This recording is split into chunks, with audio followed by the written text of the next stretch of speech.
퇴직 3개월 남았는데 밤마다 악몽 꾸신다면 지금 QLD TQQQ를 사는 게 아니라 QLD TQQQ를 사도 흔들리지 않는 구조부터 만드셔야 합니다. 지금 손이 근질근질한 이유는 수익 욕심이 아니라 공포 때문입니다.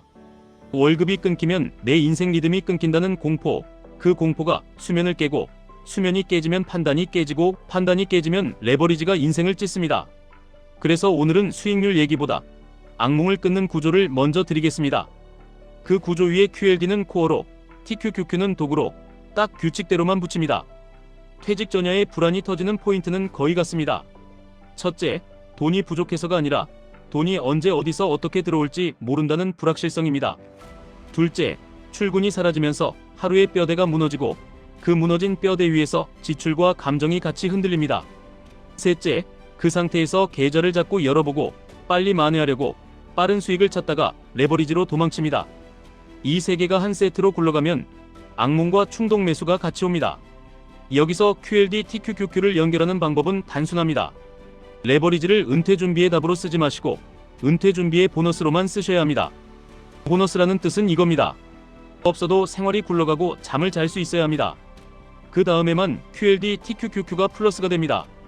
지금부터 아주 구체적으로 들어가겠습니다. 딱 40분만 투자해서 종이 한 장의 구조를 확정하십시오. 이걸 안 하면 어떤 전략도 머리로만 돌다가 밤에 무너집니다. 먼저 숫자부터 확정합니다. 5월 고정비를 적으십시오. 대출 원리금, 관리비, 통신비, 보험료, 교육비, 식비 최소치, 교통비 최소치. 그 다음 변동비를 적으십시오. 외식, 쇼핑, 경조사, 여행, 취미, 간식 이런 항목에서 최소로 줄였을 때 얼마가 되는지 적으십시오. 마지막으로 은퇴 후에도 반드시 나가는 큰 이벤트를 적으십시오. 자녀 학원비 피크, 부모, 병원비, 자동차 교체, 이사비 이런 것들입니다. 여기까지 하면 숫자가 3개로 정리됩니다. 생존 생활비, 평소 생활비, 이벤트 생활비. 이 3개가 정해지면 이제 돈을 3칸으로 나눌 수 있습니다. 이 3칸이 오늘의 핵심입니다. 첫 번째 칸, 수면 칸입니다. 이 칸의 목표는 단 하나, 악몽을 끊는 돈입니다. 기간은 최소 6개월, 가능하면 12개월입니다. 돈의 형태는 수익이 아니라 안정이 중요합니다. 현금, 예금, 단기채, 머니마켓 같은 내일 꺼내도 흔들리지 않는 것들입니다. 왜 12개월이냐? 은퇴 직후 3개월은 정신이 없고 그 다음 3개월은 일이 안 잡히고 그 다음 3개월은 가족과 리듬이 충돌하고 그 다음 3개월쯤 돼야 새로운 생활이 자리 잡는 경우가 많기 때문입니다. 이 1년을 버틸 돈이 있으면 레버리지 하락장이 와도 팔지 않습니다. 팔지 않으면 레버리지는 결국 확률 게임에서 유리해집니다. 두 번째 칸, 현금 흐름 칸입니다. 이 칸의 목표는 단 하나, 월급의 대체가 아니라 월급의 리듬을 흉내내는 겁니다. 5월 20만원이라도 좋습니다. 매달 일정하게 들어오는 느낌이 생기면 공포가 줄어듭니다. 이 칸에는 배당형 자산, 채권형 자산 또는 안정적 수익을 노리는 자산을 둡니다. 예를 들면 배당 ETF, 커버드콜 계열, 우량 배당, 중단기 채권 같은 것들입니다. 여기서 중요한 규칙이 하나 있습니다. 현금 흐름 칸은 절대로 성장을 욕심내지 마십시오. 성장을 욕심내는 순간 이 칸이 흔들리면 다시 악몽이 옵니다. 이 칸은 심장박동기입니다. 세 번째 칸, 성장 칸입니다. 여기서만 QLD TQQQ를 씁니다. 그리고 이 칸은 생활비가 아니라 미래의 생활비를 키우는 칸입니다. 그러니까 이 칸이 출렁여도 당장 삶이 흔들리면 안 됩니다. 그래서 첫 번째 칸과 두 번째 칸이 먼저입니다. 이제 세 칸의 비율을 정합니다. 퇴직 3개월 전이라면 아주 보수적으로 시작하셔야 합니다. 예시를 하나 들겠습니다. 5월 평소 생활비가 300만원이신 분이 계십니다. 수면 칸 12개월이면 3,600만원입니다. 현금 흐름 칸은 최소 24개월에서 36개월 정도를 목표로 잡습니다. 7,200만원에서 1억 800만원입니다. 성장 칸은 그 이후입니다. 지금 이 예시가 중요한 이유는 은퇴 직전에는 성장 칸이 커 보이는 게 아니라 수면 칸이 커 보여야 정상이라는 겁니다.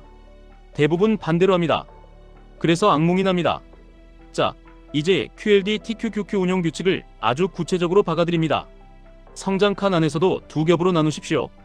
QLD는 중심, TQQQ는 보조. 처음 시작 비율은 QLD 70%, TQQQ 30% 정도가 현실적입니다. 은퇴 전야에는 이 정도가 수면과 수익 사이 균형이 맞습니다. 수익을 더 원하시면 TQQQ를 늘리면 되지만 먼저 3개월은 이 비율로 몸이 견디는지 확인하셔야 합니다. 매수 규칙입니다. 가격 보고 사지 마시고 상태 보고 사십시오. 상태 기준으로 가장 쉬운 방법은 나스닥 100의 대표 현물 지표를 기준으로 삼는 겁니다. 많이 쓰는 기준은 QQQ의 20일 이동평균선입니다. QQQ가 21선 위에 있을 때는 공격적으로 늘리지 않습니다. 정해진 자동 적립만 합니다. QQQ가 21선 아래로 내려오면 그때부터 분할 매수를 시작합니다. 분할 매수는 4번으로 고정하십시오. 첫 매수는 신호가 처음 발생했을 때 성장칸의 계획 금액 중 25%, 두 번째는 그 이후 추가 하락이 왔을 때 25%, 세 번째도 추가 하락에서 25%, 네 번째는 마지막 추가 하락에서 25%. 추가 하락의 기준은 이렇게 잡으시면 됩니다. 첫 매수 이후 QQQ가 고점 대비 5%더 내려가면, 두 번째 10%더 내려가면 세 번째, 15%더 내려가면 네 번째. 이 규칙의 장점은 간단합니다. 내가 뭘 하든 이미 행동이 정해져 있으니 밤에 불안이 줄어듭니다. 그 다음 중요한 게 있습니다. 은퇴 전야에는 매수보다 매도가 더 어렵습니다. 수익이 나면 더 사고 싶고 손실이 나면 팔고 싶어집니다. 그래서 매도도 상태로 고정합니다. 매도 규칙은 하나만 기억하십시오. 전고점 부근에서 일부만 떼어내서 그 돈을 수면 칸과 현금 흐름 칸으로 옮기십시오. 비율은 이렇게 추천드립니다. QLD와 TQQQ 합쳐서 전고점 부근 도달 시 보유 물량의 30% 매도, 매도한 돈의 절반은 현금 흐름 칸으로, 나머지 절반은 수면 칸으로. 이렇게 하면 무슨 일이 생기냐면 레버리지로 번 돈이 내 잠을 사줍니다. 이 경험을 한 번만 해도 악몽이 확 줄어듭니다. 이제 진짜 디테일을 더 붙이겠습니다. 많은 분들이 은퇴 직전에 가장 크게 망하는 상황이 하나 있습니다. 수익률이 아니라 순서의 문제입니다. 은퇴 직후 초반 2년이 하락장이면 회복 전의 생활비 인출로 자산이 빨리 줄어듭니다. 이게 바로 은퇴의 공포입니다. 그래서 수면 칸과 현금 흐름 칸이 중요합니다. 생활비를 성장 칸에서 빼지 않게 만드는 장치입니다. 장치가 있으면 하락장이 와도 성장 칸은 버팁니다. 시나리오를 숫자로 보여드리겠습니다. 성장 칸이 5천만 원이라고 가정합니다. QLD 3,500만 원, TQQQ 1,500만 원입니다. 하락장이 와서 나스닥이 크게 흔들립니다. QLD는 체감상 30%에서 40% 이상 빠질 수 있고 TQQQ는 50% 이상도 흔합니다. 그럼 성장칸은 단기간에 2천만 원 가까이 줄어드는 느낌이 올 수 있습니다. 이때 수면 칸이 12개월치로 잡혀 있으면 생활비 때문에 팔 일이 없습니다. 현금 흐름 칸이 돌아가면 심리적으로 더 안정됩니다. 그래서 반등을 기다릴 수 있습니다. 반등을 기다릴 수 있는 사람이 결국 이깁니다. 레버리지의 핵심은 종목이 아니라 버티는 구조입니다. 그런데 여기서 한 가지 더 박아야 합니다. 은퇴 직전에는 자동화가 생명입니다. 사람이 불안할수록 사람 손이 계좌를 망칩니다. 그래서 다음 4개를 자동으로 만드십시오. 첫째, 매달 같은 날 QLD 자동 적립을 걸어두십시오. 금액은 작아도 됩니다. 작게 시작해서 내가 흔들리지 않는지 체크하는 게 먼저입니다. 둘째, TQQQ는 자동 적립이 아니라 조건부 분할만 하십시오. TQQQ를 매일 적립하면 하락장에서 멘탈이 먼저 나갑니다. TQQQ는 신호가 올 때만, 그리고 정해진 4번만. 셋째, 매도 후 자금 이동도 자동처럼 굴리십시오. 매도하면 그날 바로 절반은 현금 흐름 칸, 절반은 수면 칸. 이 규칙이 한 번만 지켜져도 욕심이 줄고 마음이 편해집니다. 넷째, 계좌 확인 시간을 고정하십시오. 하루 2번 이상 보지 마십시오. 은퇴 전야에 계좌를 자주 보면 악몽이 늘어납니다. 밤에는 특히 금지입니다. 지금부터는 생활 쪽 디테일을 드리겠습니다. 왜냐하면 이 다큐에서 핵심은 투자보다 생활 리듬 붕괴였기 때문입니다. 퇴직 후 가장 힘든 건 돈이 아니라 아침입니다. 출근이 사라진 아침은 자유가 아니라 공허가 되기 쉽습니다. 공허는 불안을 부르고 불안은 계좌로 갑니다. 그래서 은퇴 직후 8주 플랜을 강제하십시오. 1주차, 출근 대신 출근을 만들기. 아침 기상 시간을 고정합니다. 식사 시간을 고정합니다. 산책 시간을 고정합니다. 이게 돈보다 먼저입니다. 2주차, 일 대신 과제를 만들기. 하루 1개의 과제를 만드십시오. 예를 들면 요리 1가지 배우기, 장보기 루틴 만들기, 집 정리 1구역 끝내기. 이 과정이 쌓이면 나는 여전히 쓸모있는 사람이라는 감각이 돌아옵니다. 감각이 돌아오면 악몽이 줄어듭니다. 3주차, 사람 관계를 줄이는 게 아니라 정리하기. 은퇴 직후에는 사람을 다 끊고 싶어집니다. 그런데 완전 단절은 우울로 갑니다. 주 2회만이라도 정해진 사람을 만나십시오. 작은 모임, 운동, 봉사, 무엇이든 좋습니다. 4주차, 돈의 리듬을 확인하기. 이때부터 현금 흐름 칸이 역할을 합니다. 5월 20만 원이 들어와도 마음이 달라집니다. 돈의 크기보다 예측 가능성이 중요합니다.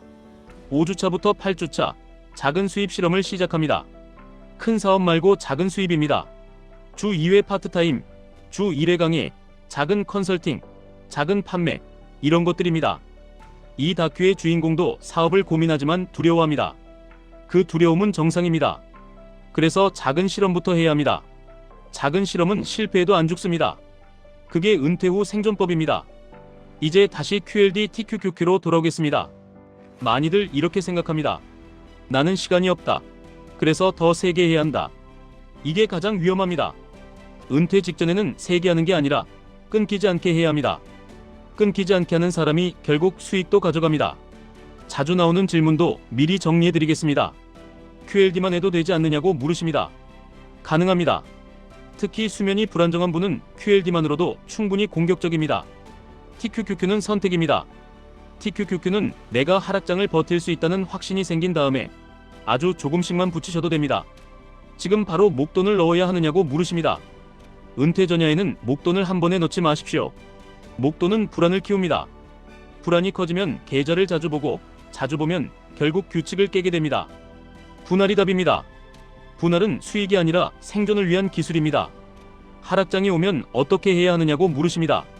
하락장은 피하는 게 아니라 설계로 통과하는 겁니다.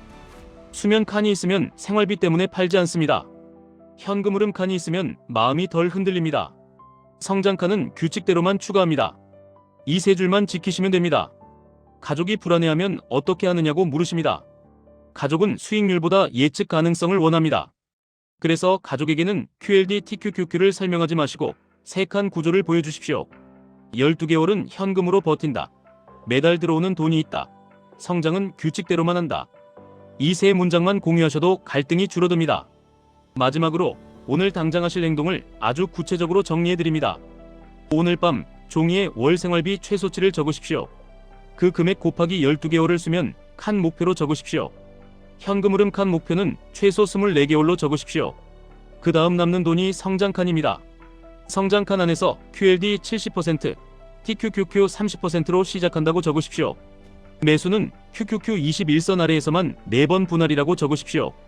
매도는 전고점 부근에서 30% 매도, 절반은 현금 흐름, 절반은 수면이라고 적으십시오. 그리고 마지막 줄에 이렇게 적으십시오. 계좌는 밤에 보지 않는다. 이 한 장이 은퇴 전야의 악몽을 끊는 시작입니다. 은퇴는 끝이 아니라 구조 바꾸는 사건입니다. 구조만 바꾸면 QLD와 TQQQ는 공포가 아니라 도구가 됩니다. 지금까지 1분 투자 하이젠버그였습니다.